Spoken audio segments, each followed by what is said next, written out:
let's start. So the agenda for today. We will talk about a little bit of introduction in these agricultural use cases. We will talk about the definition of 51. We will explore some data sets, but maybe if you are guessing that we'll talk about coffee, you're right. We will talk about coffee in multiple fronts.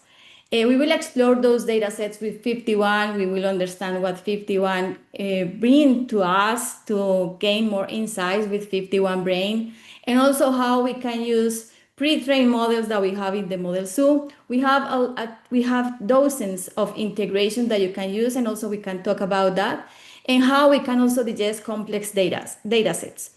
And we will conclude this in 90 minutes. That will be a lot of fun. I hope that you will enjoy this. And okay, so super important. Let me introduce myself. My name is Paula Ramos. I'm a senior computer vision and machine learning advocate lead at Voxel 51.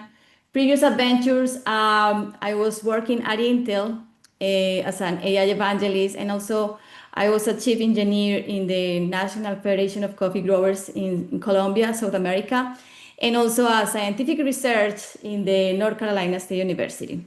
So if you want to know more about me and the work that I'm doing, you can follow me on LinkedIn. So you can take a look of this code, scan this QR code, and follow me on LinkedIn. I'm always open to have meaningful conversations about computer vision, ML, and artificial intelligence. You can also access this presentation, this slide, so you don't need to wait me until the end. Ideally, yes, you can follow me today, but you can also download this presentation with this QR code. Again, join our community in Discord. That is an amazing way to continue this conversation. So I already asked this, but I can see more people join after I make this question. Let me know where you are connecting from. Again, I'm in North Carolina, United States, in a rainy day today. So Adonai, where are you connecting from?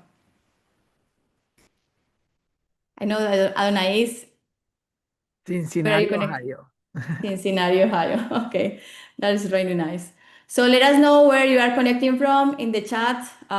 We will know more about we have tens of thousands of people around the globe attending our meetups and these getting started workshops. We have a lot of people in Germany, in Europe. We recently make a tour in Spain, so that is really nice that we are connecting globally. So let's start. So it is so hard when we discover bugs in our code and the model is already in production, and we are trying to make a perfection with our algorithms, but we don't understand that the chaotic and the mess is coming from the data set. It is not always about collecting more data. It is about, we need to understand the data set. That's the point. And this is the reason why we will talk about 51 today. So let me just show you briefly what 51 is. You could be familiar with 51 if you are not. So let's start. So 51 is an SDK and an application. So in this application, for example, this is the browser application. We have in the left side, we have all the metadata, labels, in different kind of fields that we have for our samples. We can use different kind of computer vision tasks. So here we have a segmentation task for the coffee leaf detection.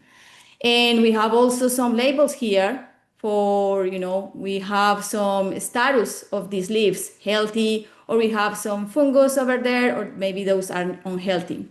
But more than that, we can also explore embeddings. So we have the way to explore the embeddings of this data set and understand what is going on with these points here. We will explore this a little bit better during this workshop today. But what if I don't want to take a look of the complete image? I want to take a look of these patches and just the bounding boxes. So I can go to patches. Let me just close these embeddings. I can go to patches and I can take a look of a zoom in those patches. But I also can take a look of the embeddings of those patches. So and see what this means regarding the label that I have. So I can see here, I can see healthy information, healthy leaves and unhealthy leaves, and I can take a look. And interactively, I can also take a look of this information in my data set. So FiftyOne can help you to analyze and gain insights from different status of your data set. When you have a raw data set, when you have annotations, and when you have predictions. And can also help you to integrate with multiple steps in the MLOps pipeline.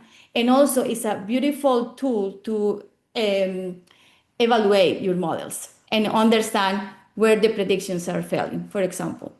We have, more stuff. We have a lot of integrations that, for example, if for the same example, if you want to tile this data set, you don't need to be an expert on that. In this case, I was using an integration that is coming from the open source community to tile those images and reduce the complexity of my work. And I wanted to show you this specific example because I know that if you are working in agriculture, one of the main problems that we can see is the leaf area index and how we can make like a comprehensive and stable algorithm that could work for these outdoor conditions that we have. We cannot control the biological elements that we have; those are the leaves, and we cannot control the outdoor conditions neither. So we need to be smart on the solutions that we have. So let's come back to the presentation. With this, I'm just closing the short demo that I wanted. I hope that you are familiar right now with FiftyOne and you have a little curiosity and use this with your own data sets. So, and this happened to me when I joined to Voxel FiftyOne, the company behind this open source project. I was working with a lot of algorithms in the past. And if you ask me where I'm going, if I go to this DeLorean, I'm going back to the future and I will improve my data set quality. So this is an answer that I can make today. And using FiftyOne, I can improve this data set quality and improve the model performance. And I will show you today how you can do that.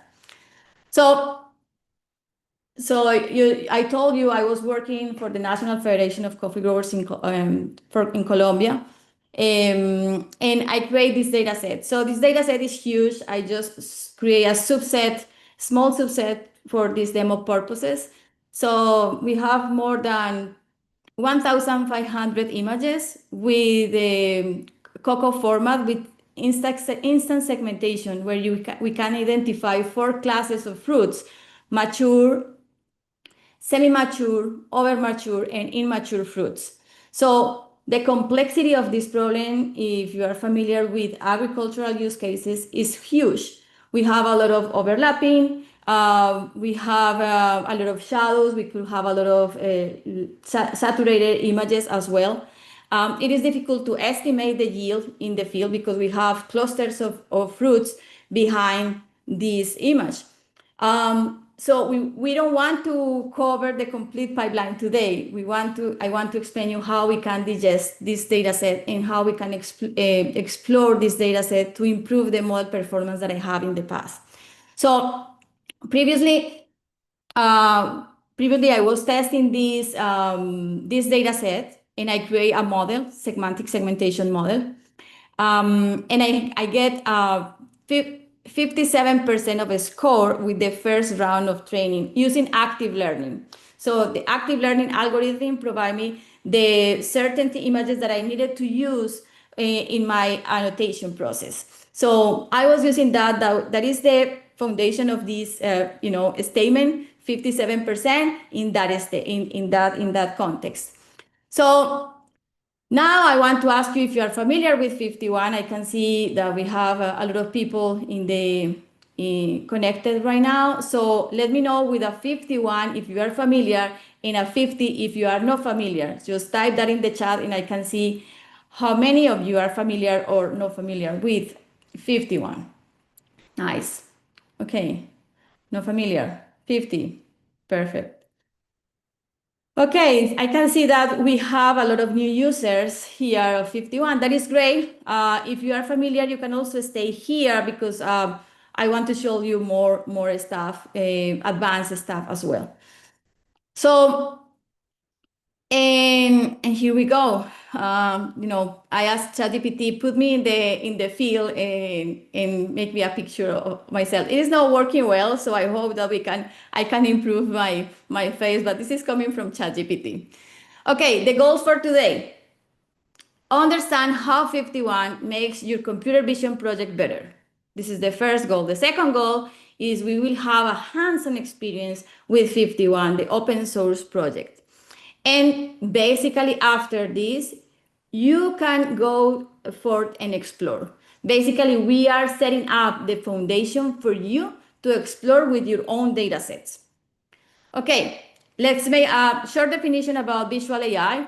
So I think that computer vision, image processing has been evolved for a while in, the year by year, but that is evolving. But now we have a definition of visual AI. And basically visual AI is a branch of artificial intelligence that can interpret, analyze, make decisions on visual data, and visual data can be images, video, 3D point clouds, and we add more and more unstructured data, and we can see more multimodal data sets as well.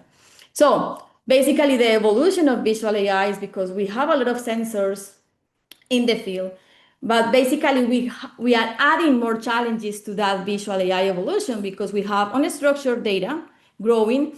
We have a computer vision models, multimodal models evolving every single week. We can see that. But also we have the requirement that we need to run the inference in real time. And for sure, this is something that is coming day by day, and we need to have like a cadence for the self-learning with AI. So keeping the cadence is really hard, but we need to be on that cadence. Otherwise, we are outdated.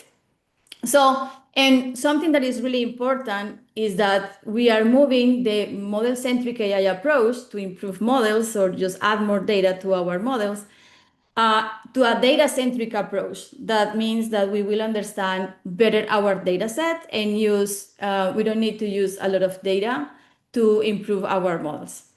That basically goes or put us in the how we can improve these visual AI capabilities.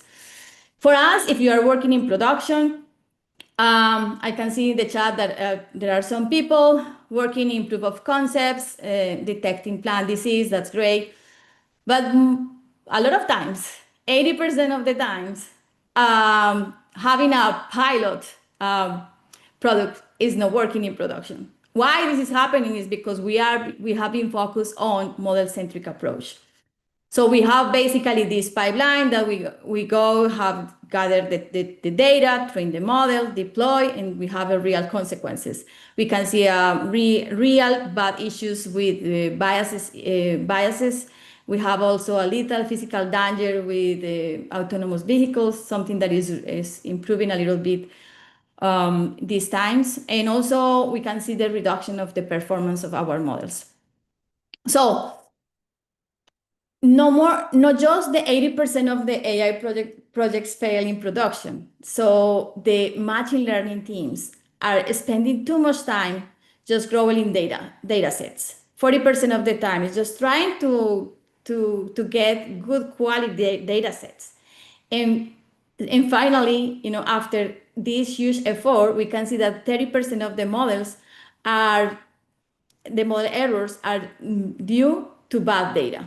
So it seems that they don't have the proper tools and they still need more work on that. So finally, we need to build better data sets. That is the final solution that we have. How? We need to move to this data-centric AI approach that I already mentioned. When we can reduce the bias and errors, we can be focused on data set quality, and we will have like cost-efficient optimization. So, and this is just I will say the top of the iceberg. When we see a model failing in production, it's not because the model is bad, it's because we have a real problem behind scenes. So we need to understand better our data set issues. We need to understand where the issues gaps is, where we have maybe some critical age critical case that we don't have in our data set, or we are not using this critical use case in our training. So we need also to eliminate noise information or redundant information, that sometimes also we are adding redundant information in those training process. So, and this is FiftyOne. FiftyOne is an open source data-centric AI solution where basically you can curate, visualize, analyze data sets. We have a streamless connection with different steps in the MLOps pipeline. With FiftyOne, you can analyze, I already mentioned this at the very beginning, but you can analyze data in different stages. So for example, with raw data, you can understand how you can cluster in the behavior of your data. Or if you have maybe some issues with labels, or you can also identify if you have a correct or incorrect predictions with your models. So FiftyOne is making visual AI a reality. We are supporting all the popular computer vision tasks: classification, detection, segmentation, instance segmentation. We are also supporting key points, polylines, polygons. So, and also different formats. So images, videos, and 3D point clouds, and multimodal views as well. So if you think about FiftyOne and the role in the data-centric AI approach, so we can load the data, we can filter the data, we can visualize the embeddings, we can also compare different models and run multiple integrations with different kind of tasks in this MLOps pipeline. That means if you have, for example, a specific integration, or you have the training pipeline in PyTorch or TensorFlow, you can integrate that easily with FiftyOne. We have an amazing plugin ecosystem that if you want to integrate a portion of your code, you can also create your own plugin and run that directly inside of FiftyOne. So, and I already mentioned this, but I think that it's important to understand that we are fitting in this data to production, like a data management system and annotation system as well, and model evaluation. So this is really, really important, and you can monitor finally this model in production and send back information to FiftyOne and gain more insights from this new data in production. Okay. So let's start with the hands-on experience. I'm not expecting that you follow me with this, so you can access these notebooks, you can access this repository. Let me see if I can open the repository here. Yes. So you can access this repository. And so basically we will cover today 4 notebooks where I want to show you the fundamentals and basics with FiftyOne. You have access of this notebook, so we will start with the notebook number 1. You can also run this in Colab, so you have access to the Colab version of this notebook, where in Colab you can take a look of that and you can run that just directly in your Google instance. So my recommendation is to connect with a GPU just to run this faster. But if you don't have a GPU, you can also run that, but that will be a little bit slower. So, but if you want to run this locally, you can use this version of the notebook, where basically you can, explore this directly in your computer. Python environment with some requirements. So every single notebook have their requirements on top. So you need to install, in this case, for example, we will use FiftyOne, but also we will use the integration that we have with Hugging Face. We will use Torch Vision for the calculation of the embeddings, and we will use UMapLearn for the dimensionality reduction that we are using to visualize the embeddings as well. So let me jump to the code. So basically I have this my own environment. I'm running this locally. So as simple as pip install FiftyOne. So you don't need to subscribe, you don't need to do anything like that. It's just you run this directly on your Python environment, just run pipistrel 51. So we have a lot of integration, so you can load the data set in different ways. So you can just load the data set directly from your directories. If you already have the directories there, so you can just use the function for doing that. If you have the data set in Hugging Face, also you can do that directly with the integration that we have with Hugging Face. Something important is that what is the type of data set that you have. So if you remember, I showed you in one slide that I will use this Coco data set. Hold on. So basically, I'm using this code. So I'm using dataset, I'm calling 51, and I'm calling this from the directory. I'm using the directory here, the folder, and I'm defining that I will have a COCO detection dataset. We are supporting multiple kind of formats. And so let me come back to the presentation. So okay, so here is what I'm talking about. So basically, and in this case, we are using the SDK. So that means that we are programmatically loading this. We need to do that first before to use the app. So when you use the app, when you already have the data set in 51, so basically we are creating a database with MongoDB in the backend. And you can, create a lot of, call a lot of arguments for this. You can override the data set. That means if you run this again, independently of what you were doing with the data set and calculations that you are doing and adding more fields, that will disappear.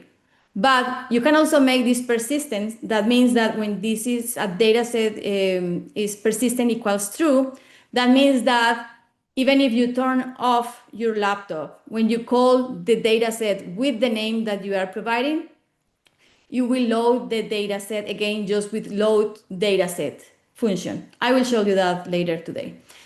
You can also call or use the Hugging Face hub integration. This is a really useful integration where basically you can call the data set, but also you can use Hugging Face integration for models.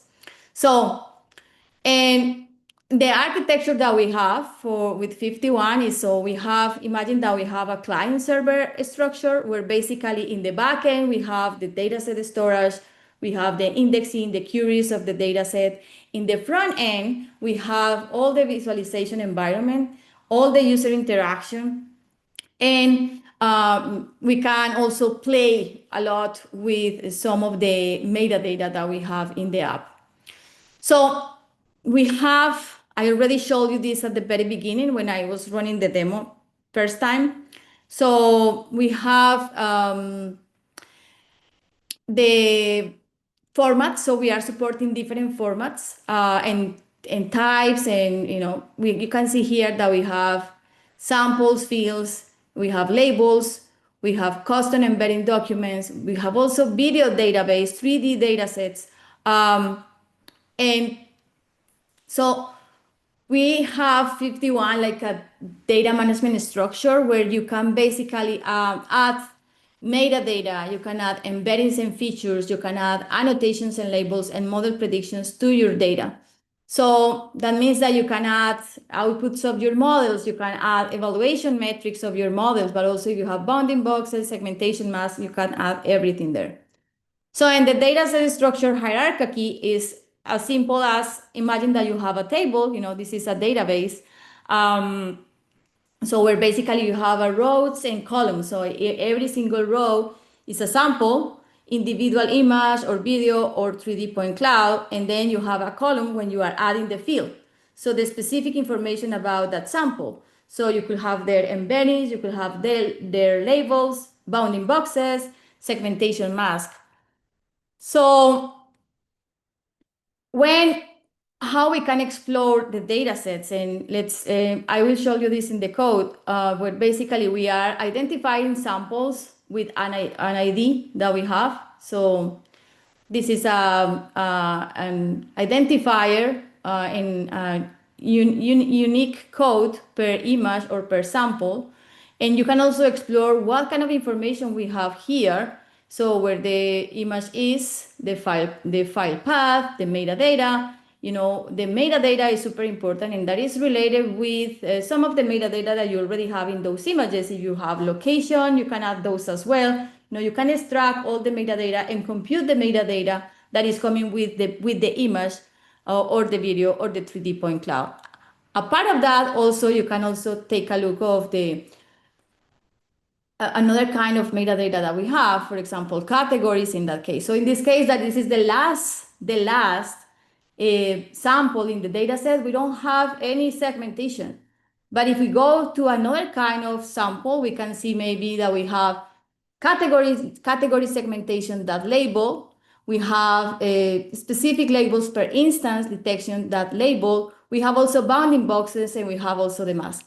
What is the most important thing here? You can visualize this, but also you can play with the numbers. With this, you can extract this information and make your code using that information. That is really useful. It's not just a visualizer, it's also an SDK where you can play and bring that information to your plate. So let me come back to the notebook. So where basically we have here, this data set, I'm calling the data set. I can print the data set and I can see what kind of information I have, how many samples I have, and all the fields for this specific sample. So, and here I have what I showed you in the slide. So print data set that last is the last sample in the data set. And here I'm just printing information about one single image that I already have the identifier for that. So, but what is important here, and what I'm stopping you here in this specific part of the code, because I'm using a lot of, I'm using the SDK, I'm calling the data set. Now I need to visualize this with the app. I need to launch the app, and I'm opening this session. So this is the session, I'm using FiftyOne, and I'm calling launch app.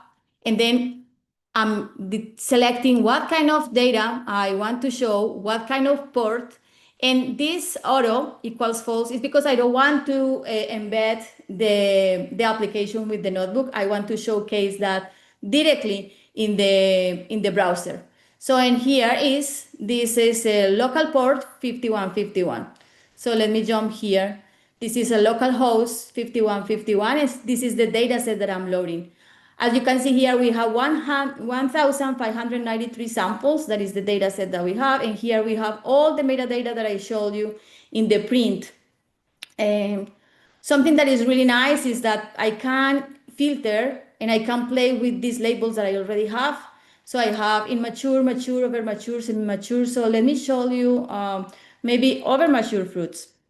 So basically the app is showing me where the over mature fruits are. So I can also take a look of every single sample and take a look of the information of every single label here. I can explore this I can explore this with the app. That is really nice. But what if I want to query and filter this data set because I need to find specific samples there? So let's talk about this process, querying and filtering. So we have a lot of functions and expressions where basically you can change the view or in the application. So basically we need to create a view where that view is matching with some expression that you are looking for with the SDK. So in this case, I create this field view and I say I want to see in the field view the label immature. So, and I open this in the port 5152. So let me show you. So here I have all the images that are matching with immature fruits that I have 146 samples. So you can take a look of this. But also we have a lot of other labels here. It's not just that I'm able to just disappear some labels that I have already in those images. Okay, but now I want to take a look of which images I have that are covered in immature, but also semi-mature or mature. Let's see. So coming back to the use of the SDK before I showed you the filtering process is you can explore this further. You can explore this better. You can see what kind of information you have. You can also, for example, print here the bounding box coordinates and take a look of that and make something with that in your code. Okay, let's take a look of this. So I will create a filtered view. I want to see the mature fruits, and then I want to, over that specific view, this filtering view, I want to use a combined view over that and find immature and semi-mature. So I'm combining this and showing this in the port 51, 53. So let me show you how this is working. So in the top here, in this box here, you can take a look of the filters that I'm using. This is coming from the SDK. I already created this in the SDK, and you can see here. So I have a query process and I have a filtering process. So in this case, I have immature and semi-mature images. So I have semi-mature here, and I have semi-mature here. So there are multiple ways to explore this data set, but what you can do after this, maybe you need to extract, you need to export this data set for the training process. So let me coming back to this and I will explain you. So we already talked about this curing data set, curing the data, and also filtering the data. What is the difference between one and another? So basically, with the curing, we are using specific samples that are matching with a specific condition in the entire data set. And filtering is a condition that is matching with the view of the data set. So basically, we need to first query the data and then we can filter data. That is the definition that we have. And basically, with a view, so view is a temporary subset. So if we turn off the computer, we can lose the information that we have in that view. So if we want to do something with that, we need to clone that view as an independent and modifiable dataset copy or view copy. So, and so in this case, we have like a hierarchy of, we have the data set as the original data set with all data. We have the view that is basically what we are using when we are using query and filtering process.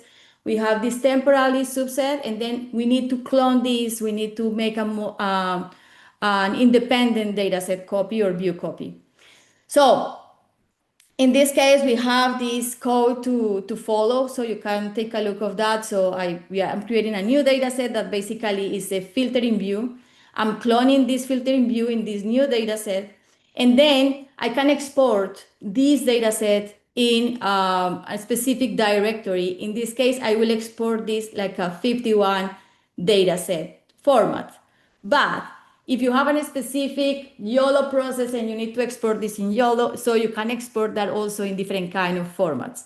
So for this example, I use 51 dataset, but you can also export this in different formats. So I want to double check if we have any questions before I move forward. Yes. Yes, Paul. Do you want? I can answer some of these one, but I'm gonna make you one if you want, and then we can jump to the other ones. Yes, please. Yeah, the last one is if you can provide more examples of that, like when you do clone data versus filtered data view. What is like if you can provide more example of that, of the difference between that ones. Okay. So basically, when we use query and filtering, we are creating a view. We are creating temporally package of the data set. So if we want to work with that further and we want to use this view in the future, we need to extract this, we need to clone this view that is the result of the filtering process. And after we clone that, that means that we are creating like an independent data set or independent view. And then we can export this to a folder. Or then we can also make this data set that is this clone data set or clone view. We can make like persistent and we can use this as a data set in the future. So you don't need to export that. So I hope that that answered your question. You don't need to export that cloned view. If you want to use this view in the future, you need to clone that because otherwise that will disappear if you just shoot out the kernel. So, Perfect, Pao. And I'm uh, just going to I'm just gonna complement with some URLs links for the docs, just to help you in case you want as well to check that examples. And there is another one, but it's more like a business perspective. I can answer here, or if you think it's about the allocation and computational handle, like if it's directly in the user or if they're like a server or something that the people can use. It's the question is more related to monetary terms. I Like think that we can maybe, yeah, yeah, we I can can answer maybe that. move that to the, yes, to Yeah, the answering questions in the Q&A. sure. So I want to also to clarify that this is the recording will be ready for you all. You can check your email, your inbox tomorrow, and you will have the recording.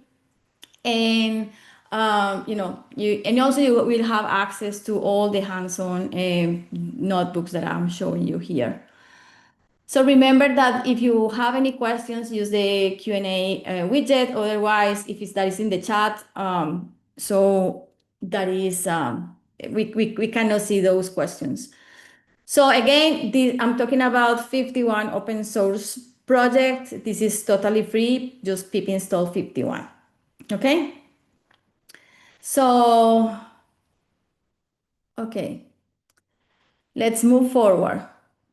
Okay, I want to also mention something. So we have, I really like to make this interactively. So I will make some questions during the webinar, the workshop, and if you answer that correctly, you can win some swag, a swag box that we have. So just pay attention to my question. That could be easy, but if you need to be faster so than others. So let's uh, let me open the app again and I will show you something. So I'm already talk about the integrations, right? So here in 51 app, you have this icon plus, here. If I open this plus, I can access different kind of panels that we have. So I can explore embeddings, I can explore histograms, I can go to model evaluation. There are a lot of plugins, and we'll talk about that later. But I want to show, because we are exploring this data set, I want to show you the dashboard that we have here. So, oh,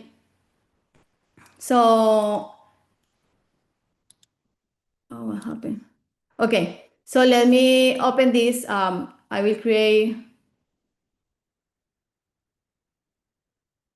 create this plot here. So basically we have a dashboard, and this dashboard will help us to interactively play with the data set. What that means, I will add here, for example, a categorical histogram dashboard, and I will call this like, okay, let me show you, I don't know, categories.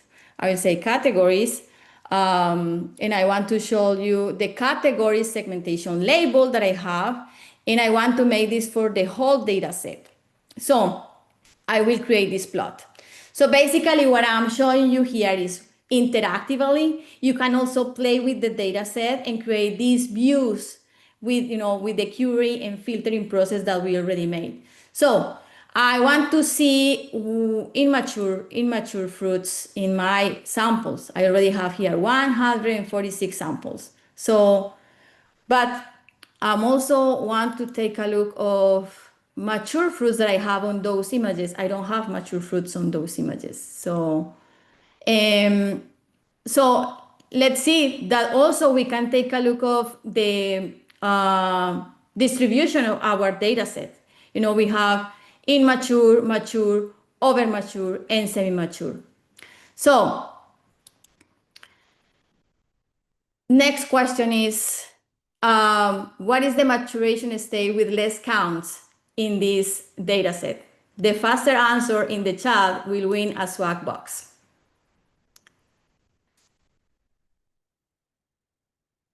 Okay, so you can also immature with less counts. Okay, that is wrong. It's not immature. We are waiting for more answers in the chat, and so I will keep this open, but this is the idea. So over mature, yes, over mature. So RT, RT. So you are the winner. Just please send us a message to host and panelists here with your email, and we can connect with you later and send you the swag box. I will make another question, but that will be technically before the end of the workshop. Okay, perfect. So we need to continue. We will continue with the notebook number 1. So the notebook number 1 is a really extend notebook. And we will talk about embeddings, how we can explore embeddings and how we can gain insights from our data set using embeddings. So let's take a look of that. So I don't know if you are familiar with embeddings. So I think that we need to understand what embeddings means. So basically, when we have an image, we can transform those images in numerical vectors, and that will have that will be a high dimensionality vector. So we talk about that we could have thousands of cells just expressing one single image. And basically in that embeddings vector, we have a feature information, and we can then reduce the dimensionality of that vector in order to visualize that in a panel, in a 2D plot. So basically we need to convert to embeddings, and we need to reduce the dimensionality of those vectors, preserving the relationships that we have. So if you're familiar with principal component analysis, UMAP, TSNet, so this is kind of the methods that we have to reduce the dimensionality. And then we can visualize and cluster in that. So you can do that with FiftyOne. We have a specific tool that is called FiftyOne Brain, where basically with the foundation of embeddings, you can calculate different kind of indexes. So we can calculate similarity, we can calculate duplicity, we can calculate uniqueness. And there are some indexes that we need to have also information from the training process to calculate, for example, representativeness or hardness. But you can explore this further. We will talk about uniqueness today, because this is really important to understand the distribution of the data set and what kind of samples we need to add in the training process. So how these embeddings works is we can talk about that these vision language models are trying to put multiple modalities in the same latent space. So this is the definition of clip. So we combine image and text. So basically we are trying to bring to the same latent space embeddings coming from text and embeddings coming from images.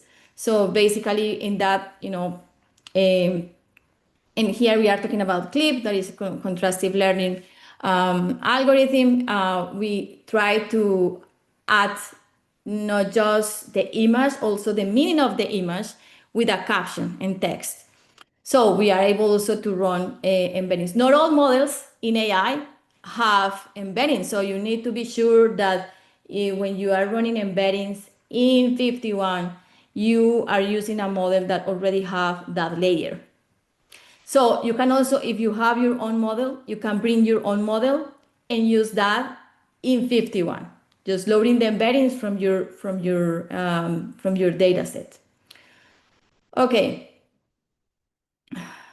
perfect. So you can calculate, you can compute embeddings. You can use compute embeddings function in FiftyOne. Directly, you can create also the vector. If you don't want, you don't need to load the embeddings in your dataset schema. You will save a lot of space, but that will be in the cache, in the RAM for a while. But also you can compute those indexes. So you can just jump the step of the calculate embeddings because FiftyOne will manage that by you. That means that FiftyOne will calculate embeddings and then calculate the indexes. But you can skip the calculation of embeddings. So in this case, I'm just showing you two examples of how you can compute uniqueness and how you can compute similarity. So in this case, for example, compute uniqueness, compute similarity, by default, we are using clip models. And we need to create one single key that we call brain key. And this brain key is the key that we will call in to point those indexes in the database. So I hope that is clear. I want to show you what this means and why this is important, because this is a change in my pipeline with coffee. You know, let me jump on this one. Okay, yes, this one. So, hold on, I will show you the code. Otherwise, okay. So let me show you the code. So we already talked about the plugins. Let's calculate the uniqueness. So we have this FiftyOne brain, and we call this like a FOB, and we can compute the uniqueness for the whole data set. So, and I can calculate the uniqueness. I already calculate the embeddings or not, so hold on. Okay, I already calculate the uniqueness here, visualizing the embeddings. So I'm using again FiftyOne brain and I'm also computing visualization with the data set, and I need to call this key. So in this case, I'm just skipping the calculation of embeddings. So you can calculate the embeddings, but here I'm just skipping that. So when I compute the visualization, I'm calculating the embeddings and I'm reducing the dimensionality of those high dimensional vectors. And then I have this brain key to call this brain key in the app.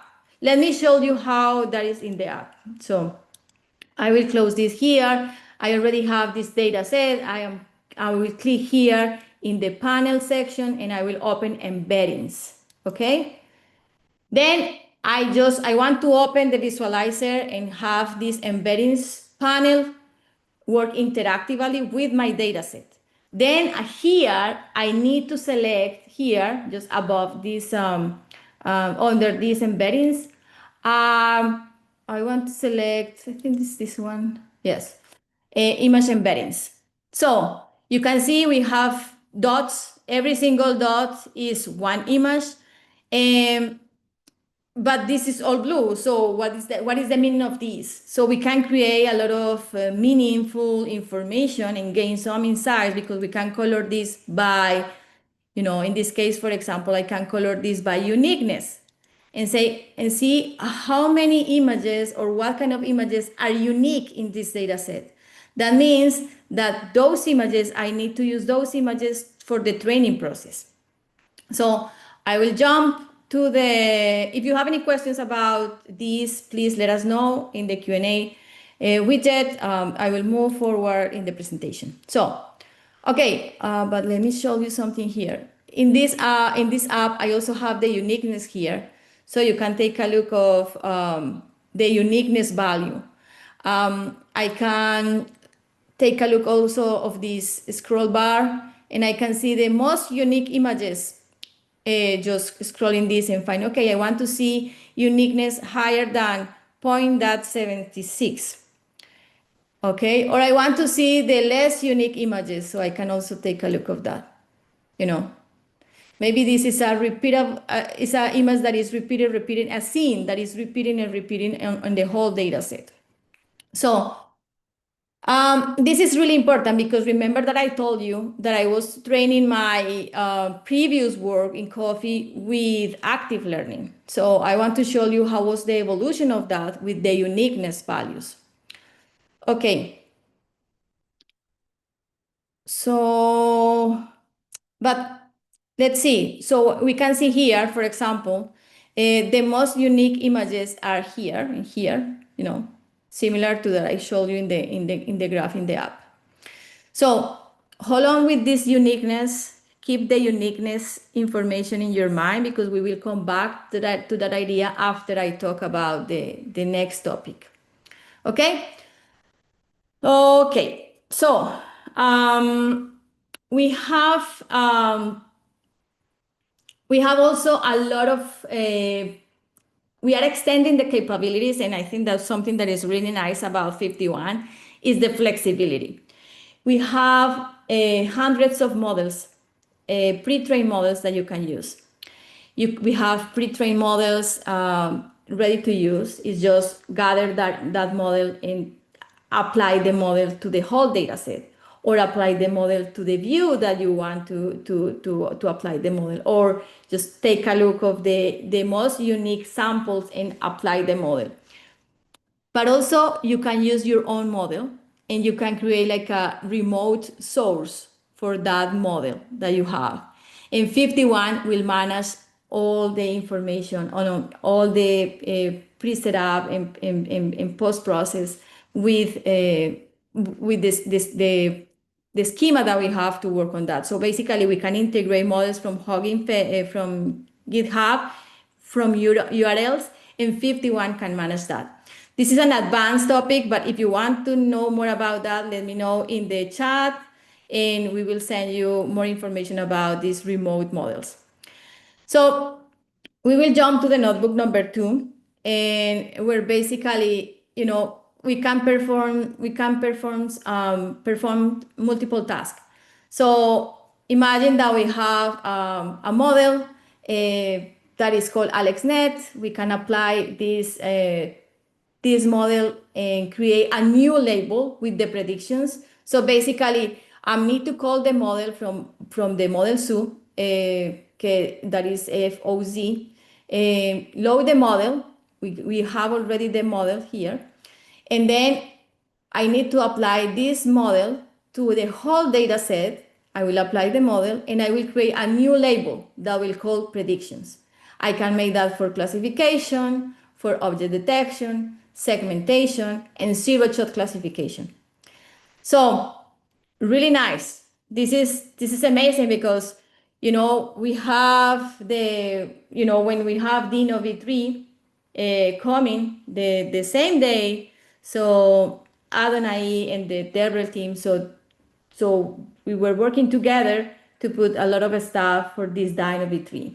So, and if we have the weights, if we have access to the models, maybe in Hugging Face, we are able to elaborate a pipeline and easily integrate those models in 51.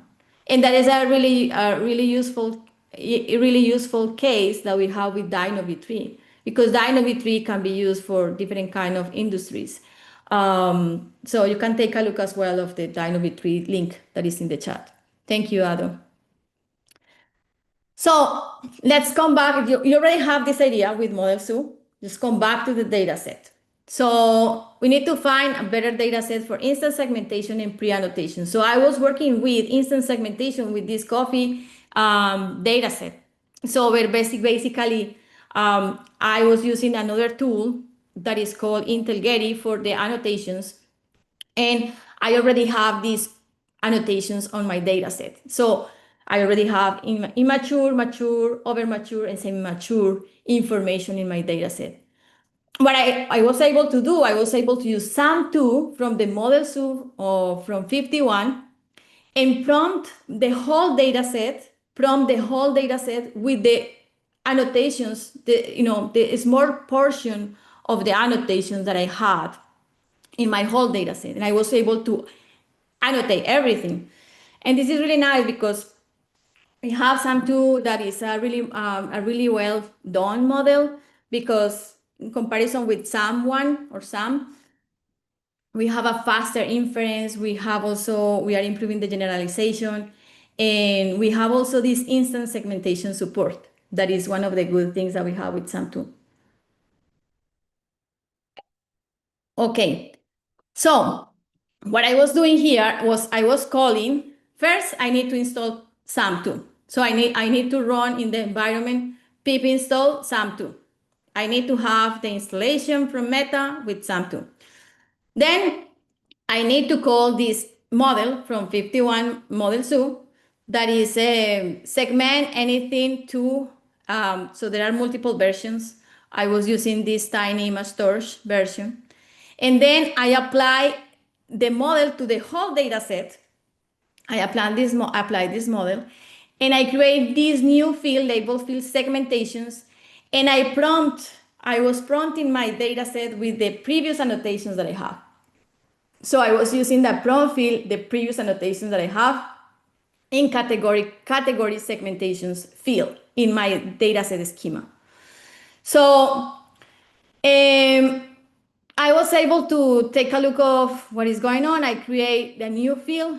The new field is here, segmentations. So you can see here in the dataset schema that after I run this, I was able to create that. What happened? So the workflow, I apply SAM2 model, I generate the mask predictions, and I visualize the results. But this is not working really well, so I need to polish those annotations. So the idea is I pre-annotate with, I have the pre-annotations with my own data set. I annotate with the SAM2, the whole data set, and then I was able to call annotator systems as CVAT that is natively supported by FiftyOne. I was able to connect directly in the SDK with CVAT and send those images to CVAT and just fix the annotation and then retrain the model.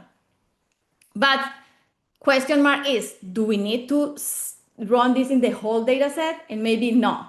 We don't need to run this in the whole data set.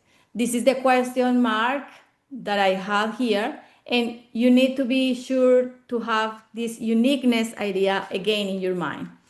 So again, we don't need to use the whole data set. We need to understand that previously I have these annotations. That was my previous annotation process that I made with Intel Getty. But that was wrong, because when I calculate the uniqueness, I realized that I was missing information in other sectors of the distribution of my embeddings. So, and then I was able to find the most unique 100 images and add these 100 images to my training process. When I was doing that, so I was running this to those images. As you can see here, I was running this SAM to those images, SAM2. So there were a lot of information that was not useful. Sorry. Give me 1 second. I will drink some water. So when I run this first, I can see maybe some labels out of the region of interest that I need, maybe a bigger label that I doesn't need, like at this leaf. I needed to maybe, create rules to pre-annotate those images with SAM2. So after I extract the embeddings, I needed to filter these detections over these 100 images. That means that I apply size, shape, and position filters to the labels. And then I assign, these labels. And then I call CVAT. So basically what we have here, we have the 100 unique images, and then I call CVAT with these 100 images, 100 unique images, and I just edit those labels. I was just able to delete those labels that I didn't need, and I was able to send those fixed images again to 51. Okay, so I want to check, Ado, if we have any questions. Yes, Paul, we have one. It is not in the QA, but it's better to say it just because it's going to be saved in the recording, and it's related with SAM too. When you, the question is, how do you guide to ignore other objects like leaf during the segmentation process? Won't it segment all objects in the image, including leaves? Yes, that is a really good question. So SAM2 has the capability that you can prompt the data set, you can prompt the images that you have with prompt labels, with labels. That means that you have like a prompt field. In this case, you will have the labels of fruits. But that is not enough because as I showed you here before, I needed to create this filter detection just to avoid this leaf detection or these small objects here. So, and after that, that was not enough. I had still these problems here with the annotation. So, but could you imagine how demanding it is to annotate this by hand? It is, you know, I'm just saving a lot of time with this pre-annotation process, and I can send this back to CVAT and have eliminate these extra annotations here that were not solving by the filtering process that I was running there, and then send that back to the retrain process with Intel Getty. So I think that answered your question. So SAM2 has also as well, you can also create like a key points and mark they have negative prompts as well. You can have positive prompts and negative prompts. So in this case, I'm not using that approach. I'm prompting with fields. Okay, let's move forward.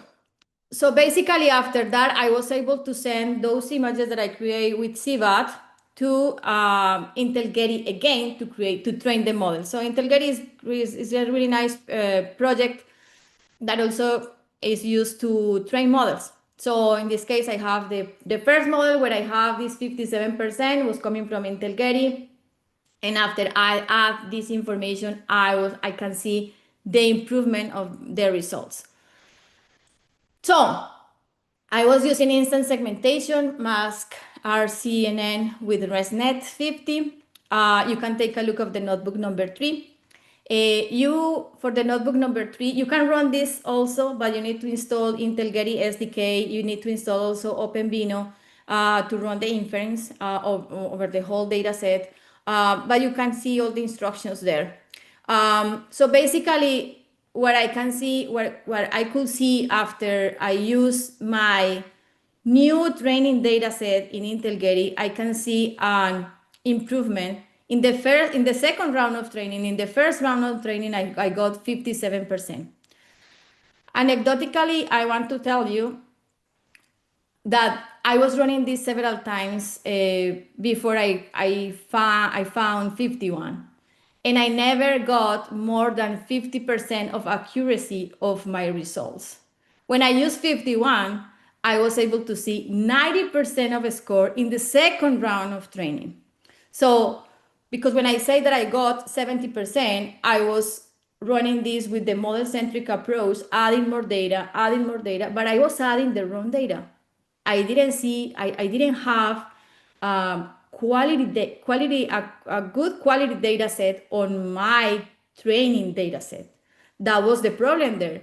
I was running that 20 times and the maximum was 70%. Here with the second round of training, I got 90%. So Let me show you. Um, so yes, let me show you here. So here I have the evaluation. So I have here in 51 app, I have the predictions of model 1 and the predictions of model 2. So model 1 was the one that Intel Getty showed me the 57% of a score, and the model 2 is the one that showed me the 90% of a score. So with 51, you can also evaluate models. So let's take a look of this panel.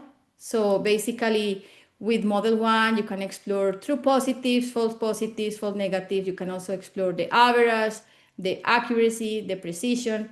You can explore different metrics, recall, also here in the bars. You can also explore the confusion metrics and see where the errors are happening, you know. And for example, here we have this is a bug that we have none. It's not able to detect where those images are. Just be focused on this one, in this diagonal. Um, and but let's see what is going on. Let's come back to the summary, and we can compare model eval 1, model 1 eval, and model 2 eval. And we can see how the model 2 eval, that is the second one that I was running with the new training data set, is winning all the trophies, all the trophies. So we can also explore, for example, here we have less false positives, but it's not perfect. We have less of false positives. We can check, we can click here and check what is going on in the data set with these false positives here. So this is also really nice because with the interactive plot here with the model evaluation, you can interactively see what is going on with your data set. What false positives means, what true positives means. You can also take a look of the true negatives. Okay, let's move forward. This is the evaluation. So where we fit, and we have this a coherent visual AI platform. So we are saving a lot of time. So when I told you, you can access hundreds of models and test your data set directly here. I'm just showing some of the portions that we have for data set, but you can explore spatial heat maps models as well, and see, for example, where the information of your model or your data set is hitting one specific model. You can use the latest AI trends that we have in AI. You can use DynoV3, you can use DeepSeek, that is Genius Pro for visual. You can use Moondream, you can use Florence, you can use so we have a complete ecosystem for you, and you can just plug and play. That is the point with 51. For sure, there are some things that maybe won't work because that in some models you need to fine tune with your own data, but for exploration and maybe for helping you with the annotation process and the exploration process of your data set, that is really useful. So with 51 also you can reduce the cost, you can reduce the expenses, you can improve the accuracy of your models as I showed you today. And finally, also you can provide reliable answers for your decisions with the visual data. So we have a lot of integrations, and I am not sure, maybe Ado, if you can please share the link of the plugin ecosystem that we have, and these integrations, where basically 51 help us with data curation and annotation and model evaluation. But what happened with the model training, with the model deployment, we have a lot of integration that is solving this problem, and you can just plug and play those integrations with 51. And we can also support complex data sets. So this is a Gaussian splat, the Gaussian splat information format for a coffee branch. You can explore 3D as well.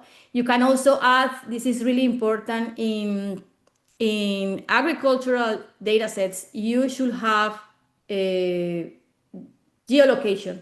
in your data set. You want to see your data in a map. And that is the bonus that we have for today. Let's see if this is working. Sometimes it's not working, so forgiving me if this is not working. So this is an integration from the open source community. I will say somebody was taking this plotty map and adding this to FiftyOne. So I already assigned the geolocation from these images coming from the real scenario in Colombia, South America. So and I can see here the lot where those images are coming from, and I can take a look of this information, and gain some insights about, maybe here sometimes is no. So here we have 45 fruits. So we are counting fruits. We have geolocation for all the images, but you can see that not all images have the labels. So a few of them. So for that reason, you can see a lot of zeros. But here we have 45, and we have the lot. So imagine that you are working with this Plant DC project, or you have like a weed detection, and you want to map this and create this map in the field. You can do that with FiftyOne as well. And also we have support for 3D, as I mentioned before. You can, explore this notebook. I don't have this notebook on my system now, but let me open this. I can show you what this is about. So this is coming from another workshop that is manufacturing, but it's related with agriculture as well. It's a potato and for anomaly detection. So you can take a look of multiple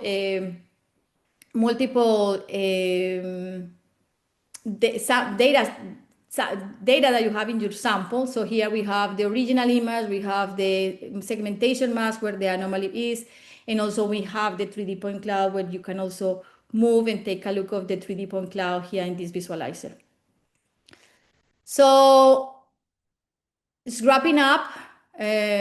What we have here is I want to remind you this message that is super important.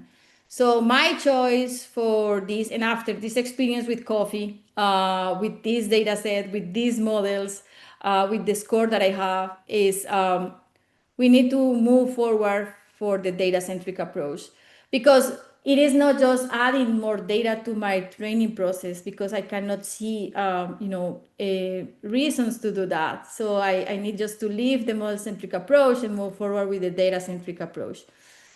I already mentioned the benefits of FiftyOne. So this is the team that we have, actually an amazing team, of maintainers of the open source FiftyOne project. We are making visual AI a reality. I'm so proud to be part of this team. Please join us. Take a look of all the events that we are doing.